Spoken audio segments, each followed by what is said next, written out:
আজকে 5ই ভাদ্র উপলক্ষে আমার মুর্শিদ কেবলা হযরত মাওলানা শাহ সুফি মখদুম মোহাম্মদ খাজা ইসসাইদ চিশতি নিজামী কদ্দাসাল্লাহু সিররাহু এর স্মরণে প্রথম বাৎসরিক ওরস মোবারক অনুষ্ঠিত হতে যাচ্ছে। এই ওরস মোবারক উপলক্ষে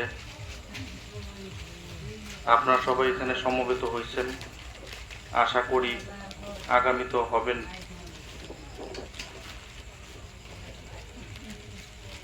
তো এখানে অনেকেই উপস্থিত আছেন যারা বিভিন্ন তরিকাপন্থীর লোক। এখানে সব তরিকার লোকই উপস্থিত আছে, বা আশেপাশে যারা আছে অনেকে শুনতেছে। আমরা আসলে তরিকতে কেন যাই, তরিকতে যাওয়ার কারণটা কি? আমাদের অনেকে অনেক কিছু না বুঝেই তরিকতে পদার্পণ করে। আসলে মূলত তরিকতে যাওয়ার উদ্দেশ্য একটাই, আর সেটা হচ্ছে প্রভুর দর্শন লাভ করা। প্রভু বলতে মহান আল্লাহ তাআলা, আল্লাহ পাকের আপন অস্তিত্বের, নিজের মুর্শিদের মাধ্যমে প্রভুর দর্শন করা। কামেল মুর্শিদ ব্যতীত পৃথিবীতে কেউ কখনো প্রভুর দর্শন লাভ করতে পারে না। প্রভুর দর্শন লাভ করতে হলে একজন কামেল মুর্শিদের অবশ্যই প্রয়োজন লাগে।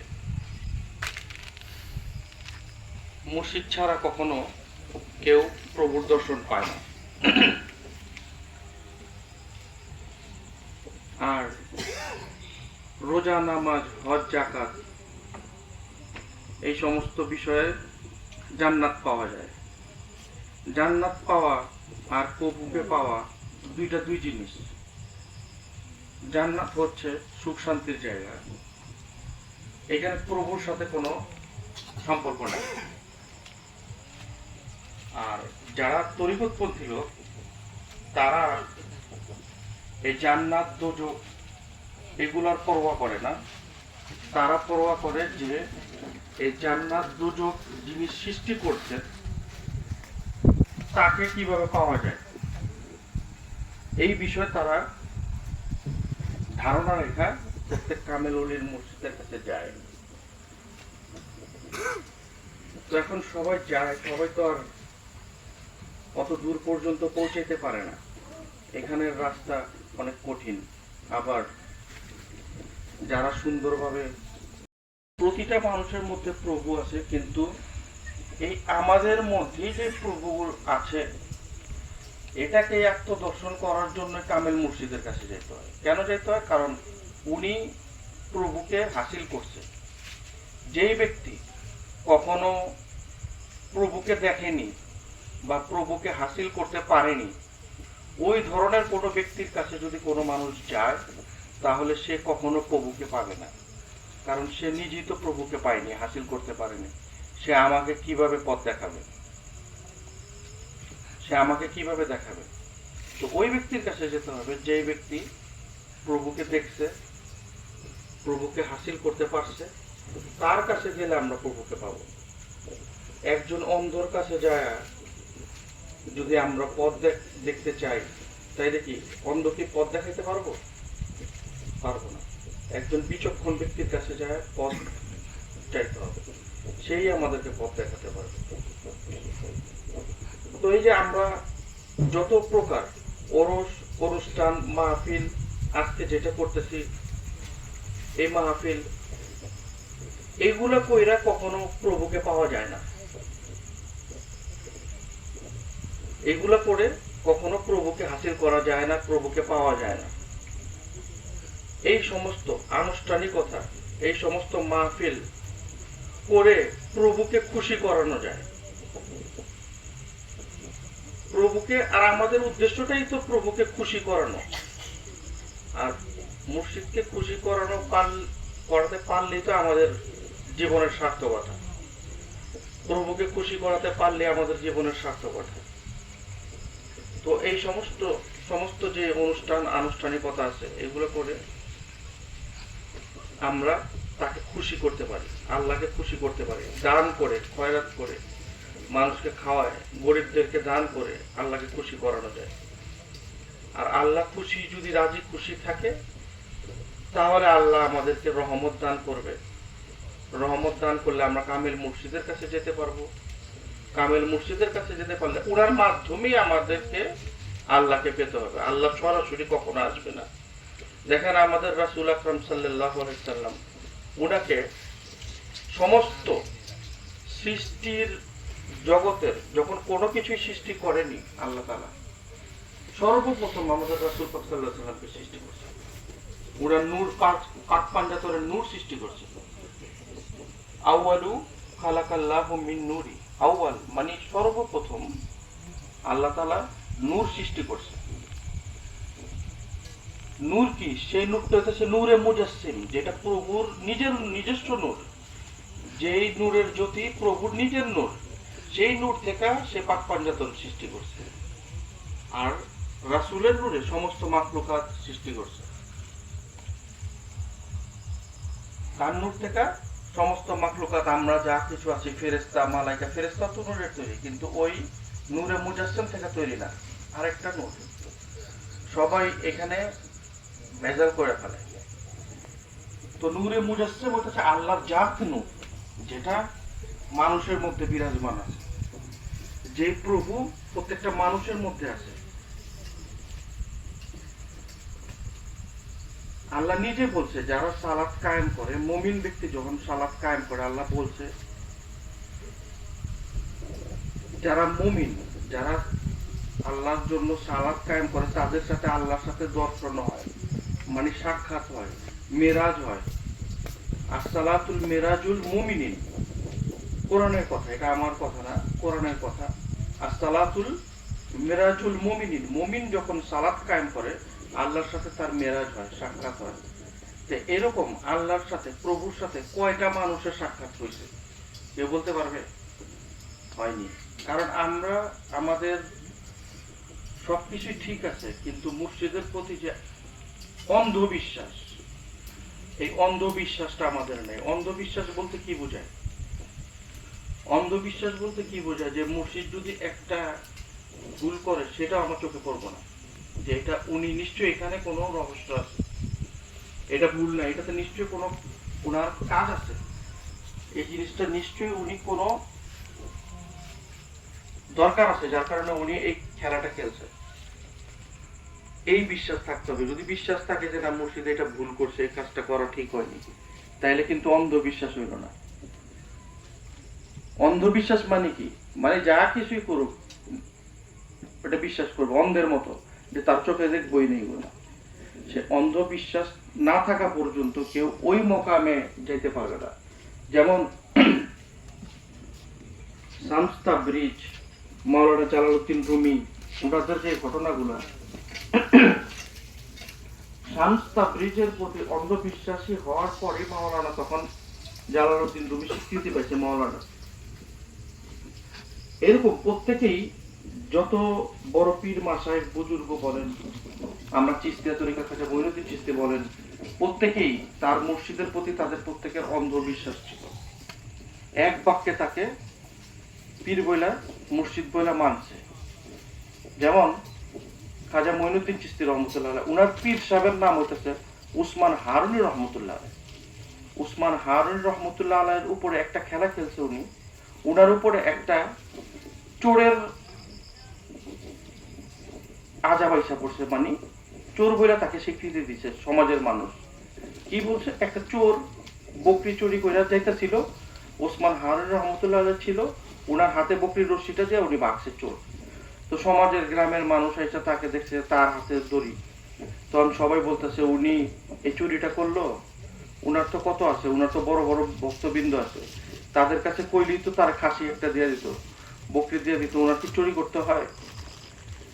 তো উনারে তো কেউ আর মারতে পারবে না, সবাই ভক্ত, উনি একজন মুরব্বী মানুষ, উনি একজন বুজুর্গ মানুষ। তো কি করলো? বাদশার কাছে নিয়ে গেছে, যে ওনার বিচারের জন্য বাদশার কাছে তাকে নিয়ে যাওয়া হোক।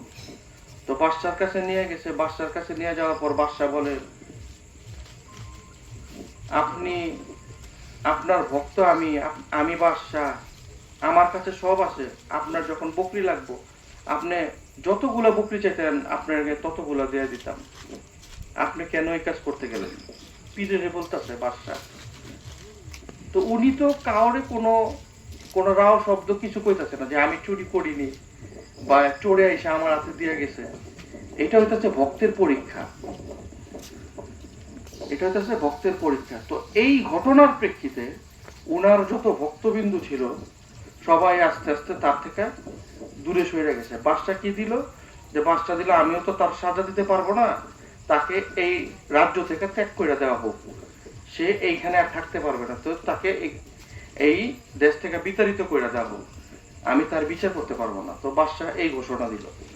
তো এই ঘোষণা দেওয়ার পর ওসমান হারুন রহমতুল্লাহ রাস্তা দিয়ে হাঁটতেছে, হাঁটতে হাঁটতে দেখেছে তখন উনার মুরিদ খাজা মঈনুদ্দিন চিশতি রহমতুল্লাহ আসছে।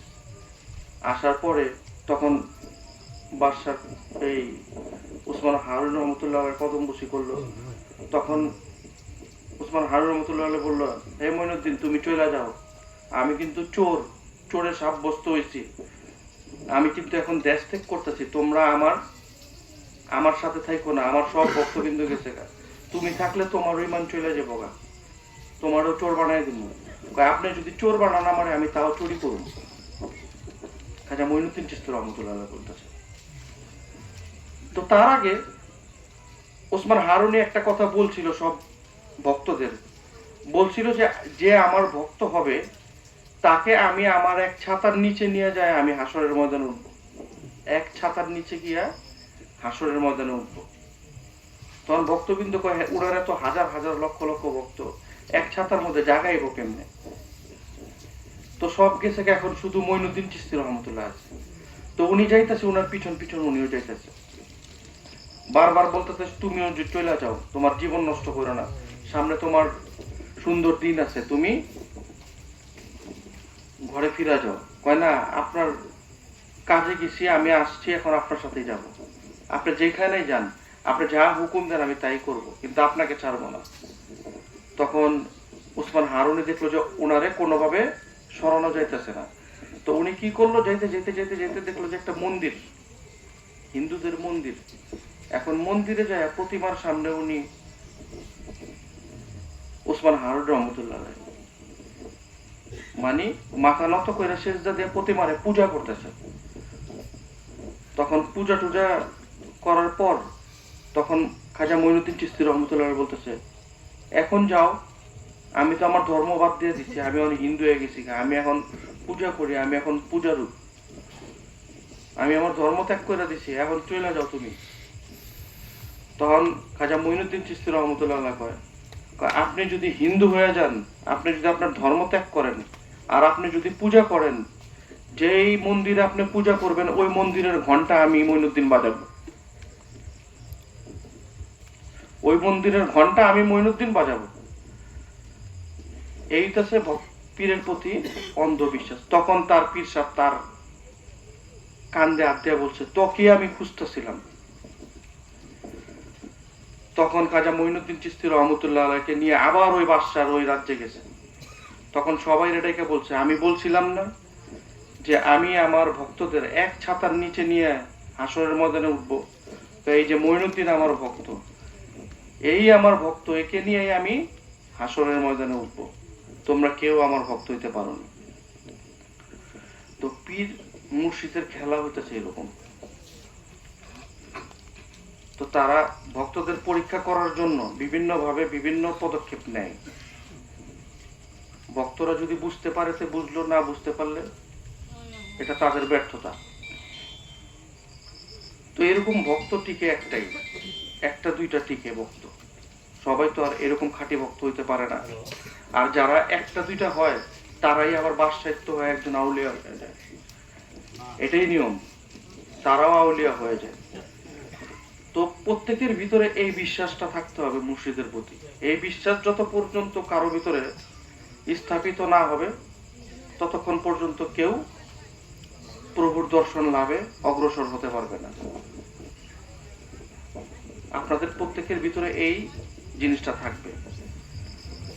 তো মুর্শিদেরও কিছু কাজ থাকে। অনেকে মনে করে যে আমাদের মুর্শিদের কাছে আমরা বায়াত হইছি, মুর্শিদ আমাদেরকে হাতে ধইরা জান্নাতে নিয়ে যাবো। এই কথাটা কিন্তু সম্পূর্ণ ভুল। মুর্শিদ কখনো হাত ধইরা কাউকে জান্নাতে নিয়ে যাবে না, কারণ মুর্শিদ কষ্ট কইরা অর্জন করছে, আর তার ভক্তরা হাত ধইরা জান্নাতে নিয়ে যাবে এটা সম্ভব না। মুর্শিদ তার ভক্তকে শিখিয়ে দিবে যে তুমি, আমি যেভাবে যে কর্মগুলো করছি, যে সাধন ভোজন করছি, তুমি ওইগুলা করো, ওইভাবে কইরা তুমি ওইভাবে চলো। ভক্তের নিজেরই কর্ম কইরা তারপরে মুর্শিদ রাস্তা দেখায় দিবে।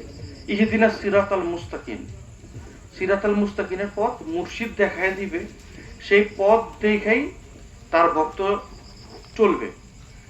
মাঝে সাঝে হঠাৎ পড়ে যাওয়ার সময় মুর্শিদ হাত দিয়ে দেবে, এটাই হলো মুর্শিদের কাজ। যদি কেউ মনে করে অমুক পীরের কাছে আমরা বায়াতেছি, আমাদের জান্নাত আমাদের হয়ে গেছে, এত সহজ কথা না। প্রত্যেককে তাদের কর্মফল ভোগ করতে হবে। যে যেমন কর্ম করবে তার ফলাফল তার ওই রকমই হবে। আমি সারা জীবন মন্দ কাজ করে আসলাম, ভালো কাজ করলাম না, কিন্তু আশা করতেছি ভালো ফল। আমি সারাক্ষণ সব সময় মন্দ কাজ করেছি, আশা করতেছি ভালো ফল। এটা কি সম্ভব?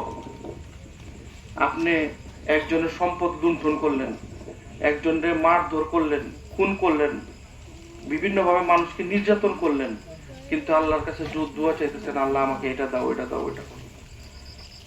এই আশাটা আমাদের নিতান্তই নৈরাশা। আল্লাহ কখনো আমাদের এই আশা পূরণ করবে না। অথচ আমরা কি বলি, আল্লাহ আমার কোনো কথাই শুনে না, প্রভু আমার কোনো কথাই শুনে না। আমি এত কান্নাকাটি করতেছি প্রভুর কাছে। নিজের ভিতরে ঢুইকা একটু যাচাই করে দেখেন যে আপনার কথা যে আপনার প্রভু শুনবে, আপনি কি ওই জায়গাটা অর্জন করছেন? ওই জায়গাটা অর্জন না করা পর্যন্ত প্রভু আপনার ডাকে সাড়া দিবে না। যারা ওই সমস্ত জায়গা অর্জন করছে, যারা ওই সমস্ত জায়গা অর্জন করছে, তাদের ডাকে, তারা ডাক দেওয়ার আগে প্রভু প্রস্তুত থাকে যে আমার বান্দার কি প্রয়োজন আছে। ডাক দিতে হয় না, ডাক দেওয়ার আগেই প্রভু প্রস্তুত।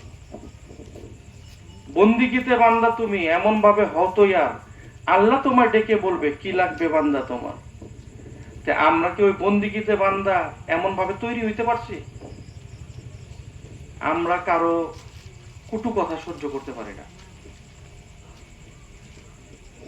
কারো কথাই তো সহ্য করতে পারি না। মায়ের দোষ সহ্য কেমনে করুম? কিন্তু আল্লাহ তো বলছে যে তোমরা ধৈর্যশীল হও, ইন্নাল্লাহা মা'আস সাবিরিন। আল্লাহ কি বলছে? যে আমি সবুরকারীর সাথে আছি, মানে কি ধৈর্যশীলদের সাথে আছি। আল্লাহ বলেনি যে ব্যক্তি 5 ওয়াক্ত নামাজ পড়ে তার সাথে আমি আছি, যে ব্যক্তি সারা মাস সারা বছর রোজা রাখে তার সাথে আমি আছি, এটাও আল্লাহ বলেনি। যে ব্যক্তি হজ করে প্রতি বছর তার সাথে আমি আছি আল্লাহ, এই কথা আল্লাহ বলেনি। যে ব্যক্তি যাকাত দান করে তার সাথে আমি আল্লাহ আছি, আল্লাহ এটাও বলেনি। আল্লাহ কি বলছে? আমি সবুরকারীর সাথে আছি, মানে আল্লাহ ধৈর্যশীলদের সাথে আছে। তাহলে ধৈর্য জিনিসটা অনেক কঠিন কাজ, এত সহজ না।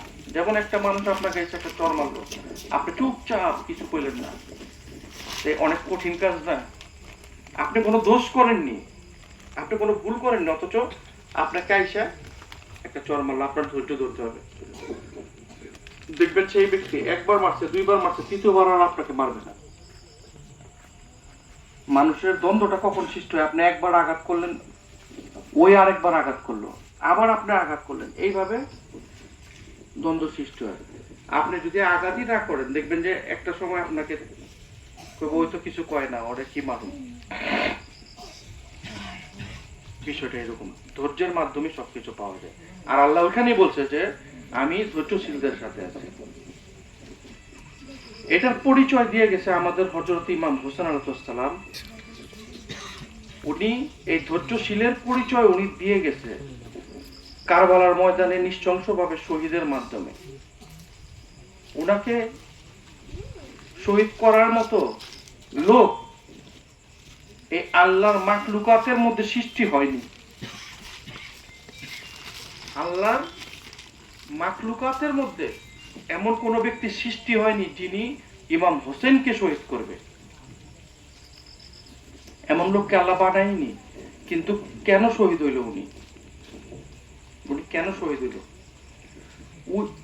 পূর্বের থেকে চুক্তি ছিল, যখন পৃথিবী সৃষ্টি করছে, পাক পাঞ্জাতন তৈরি করছে, অনেক বড় ঘটনা। মুহররমের 10 তারিখে তো এই বিষয় নিয়ে আলোচনা করছিলাম যে আল্লাহর সাথে তার যে চুক্তিটা হয়, তো ওই চুক্তিতে উনি ওনার জীবনকে উৎসর্গ করছে। নাইলে ইমাম হোসেনকে এই পৃথিবীর জমিনে এমন লক্ষ মানুষ পয়দা হয়নি তাকে হত্যা করবে। তিনি তার এই বিসর্জনের মাধ্যমে চিনাই দিয়ে গেছে, দেখাই দিয়ে গেছে। উনি তার বিসর্জনের মাধ্যমে দেখাই দিয়ে গেছে, চিনাই দিয়ে গেছে যে কারা আমাকে হত্যা করতেছে তোমরা দেখো।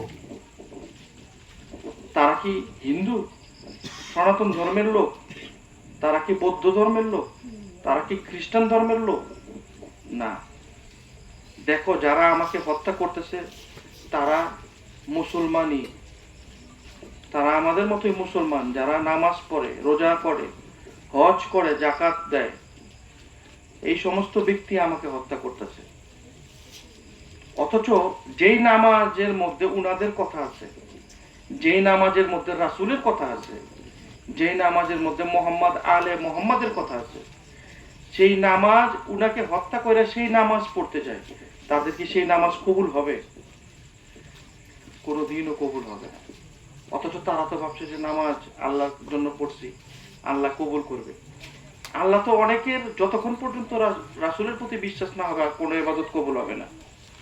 আল্লাহ তাআলা আমাদের রাসূল পাক সাল্লাল্লাহু আলাইহি সাল্লামকে একটা গোত্রে পাঠাইছিল যে হে রাসূল, আপনি ওইখানে যান, লোকেদের দ্বীনি শিক্ষা দেন,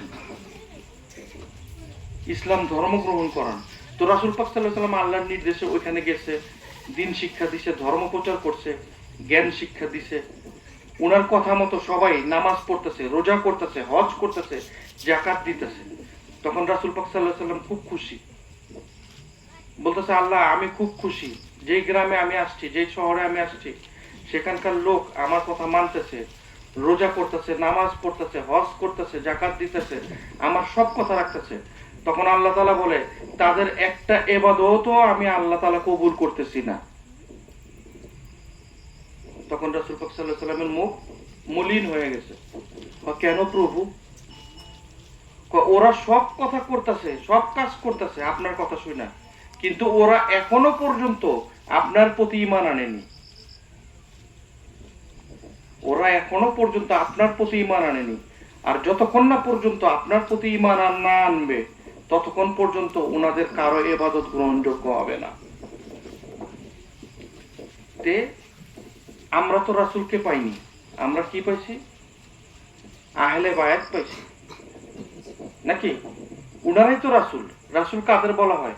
যারা রিসালাত, আল্লাহর বার্তা মানুষের কাছে পৌঁছে দেয়, তাদেরকে তো রাসূল বলা হয়।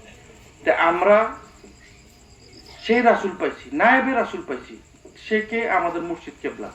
তার মাধ্যমে, তার কথা শুনে আমরা সেই যে ইহদিনাস সিরাতাল মুস্তাকিমের পথ দেখাবে, আমরা সেই পথে পরিচালিত হব, সেই পথে আমরা যাব, সেই পথে আমরা গেলে প্রভুর সাথে আমরা সাক্ষাৎ হতে পারব।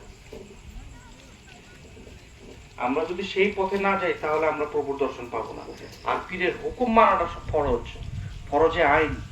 যারা মুর্শিদের হুকুম না মানবে, মুর্শিদের হুকুম না পালন করবে, তাদের কোনো ইবাদত বন্দেগী কোনো কিছু কবুল হবে না। আর যারা কামেল মুর্শিদের কাছে বায়াত না গ্রহণ করবে, তাদের কোনো ইবাদত বন্দেগী কবুল হবে না। কারণ এখানে বলছে, আল্লাহ কোরআনে বলছে এখানে যে আমি প্রত্যেককে তাদের নেতা সহ হাসরের ময়দানে উত্তোলন করব।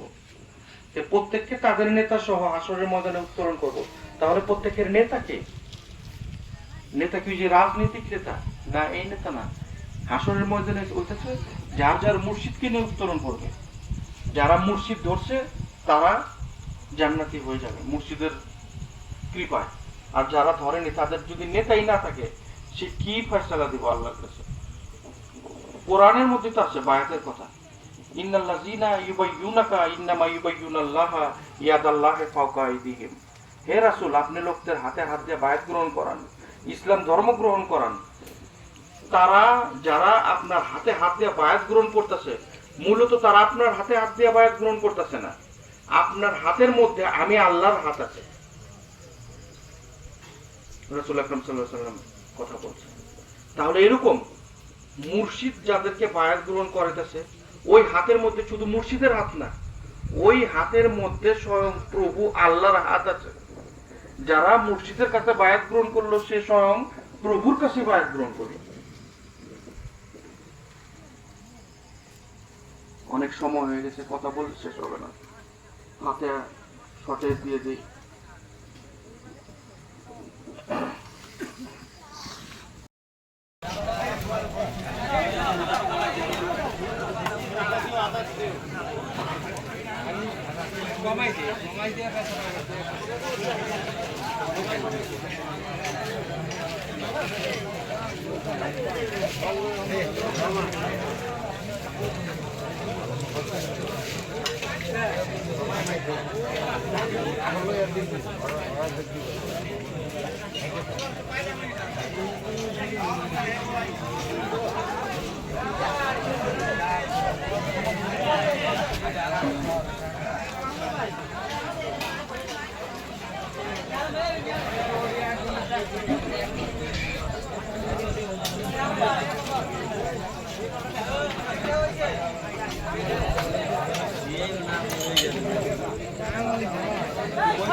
এই বারেক কাকা